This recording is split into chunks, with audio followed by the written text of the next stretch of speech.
Hello, and thank you for watching this July 18th weather update, brought to you by Agrible, the makers of Morning Farm Report. My name is Eric Snodgrass, and I'm a senior atmospheric scientist and co-founder of Agrible. Sunday had many storm watchers, amateur and professional alike, taking pictures of shelf clouds found on the leading edge of the squall line that passed through a large section of the Corn Belt on Saturday night and Sunday morning. The top picture was taken by one of my students, Devin, near the Quad Cities, while the bottom picture was taken by my colleague, Professor Jeff Frame, here at the University of Illinois campus over the State Farm Center on Sunday morning. To many, these clouds are seriously intimidating, but like all things, the more you know, the better you understand and the less you fear. Let's start with this. Shelf clouds are all bark and no bite. As one races toward you, it may look like a UFO is entering our atmosphere, but all you are really seeing is the collision of two parts of the thunderstorm, the inflow and the outflow. These clouds often form ahead of a squall line of storms. They can form on other storm types as well, like the supercell thunderstorm, but are very common ahead of squall lines. Next time you see one, know that these clouds are essentially warning clouds. When one becomes visible on the horizon, you typically have between 5 and 10 minutes to take shelter, depending on how fast it is moving. That is because the part of the storm that follows this cloud is full of very heavy rain, intense and frequent lightning, and often severe level winds over 58 miles per hour. Now, when one of these shelf clouds passes over you, you will feel a gusty burst of cooler air.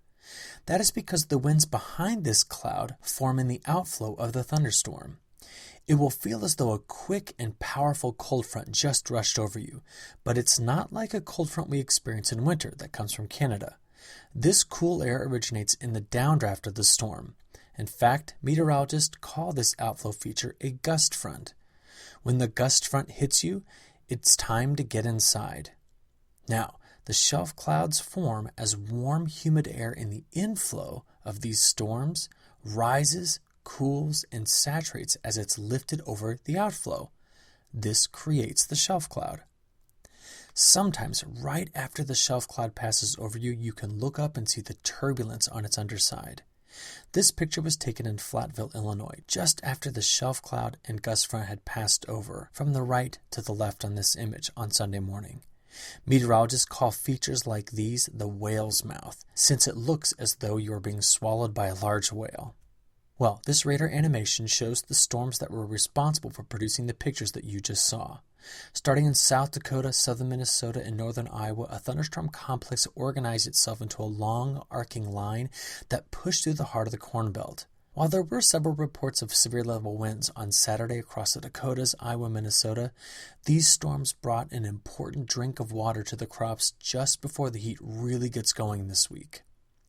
Here are the weekend rainfall totals, and we can see that some of the highest yielding regions in the United States received better than a half inch of rain, while some spots got over 2 inches. There are some regions we need to keep an eye on that were missed by the weekend's rainfall. In fact, looking back even farther, we can see that parts of Indiana, Michigan, and Ohio have been dry for at least the last 2 weeks. This image shows the last 14 days of precipitation expressed as a percent of normal, but it does not include Sunday's storm totals as the day had not finished before I had created this video. There is some hope that the late night storms on Sunday night in Illinois and Indiana will push to the east and bring rain to the drier parts of Indiana and Ohio by early Monday morning. Outside of this area, we can see how most of the Corn Belt has been wet leading into this week, although the storms over the last 7 days were not nearly as widespread as those earlier in the month. Now, turning our attention towards temperatures, we can see that the weather for the first half of July was very favorable for corn. Most of the Corn Belt was near average or even cooler than average, with plenty of rainfall. Statistically, we know that ideal conditions for July are to have both cool daytime temperatures as well as cooler overnight lows below that 70-degree Fahrenheit mark. This map shows the correlation of July temperatures with U.S. corn yield. Clearly, cooler than average weather is ideal for July. And while the first half of the month delivered those conditions, it looks as though the last half of this month will be much hotter. While the large ridge we discussed last week finally develops this week, and by Wednesday, this mid-July heat wave is really going. We can see that with the exception of the eastern Corn Belt, 90-plus degree heat will spread through the central United States, and 100-plus degree heat will make its way as far north as South Dakota. Now, this will hit at a critical time for corn as pollination is underway in these states. The heat spreads east on Thursday with nearly all of the Corn Belt in the 90s. And the same holds true for Friday.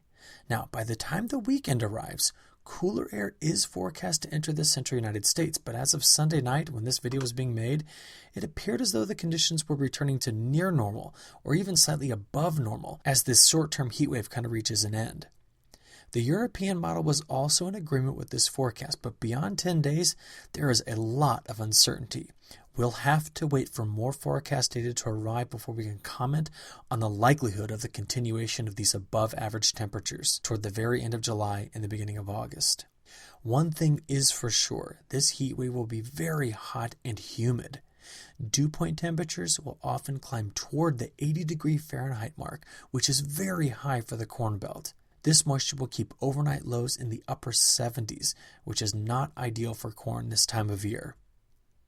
So here's the large-scale feature in the jet stream that we'd been watching last week that will signal the return of heat for this week.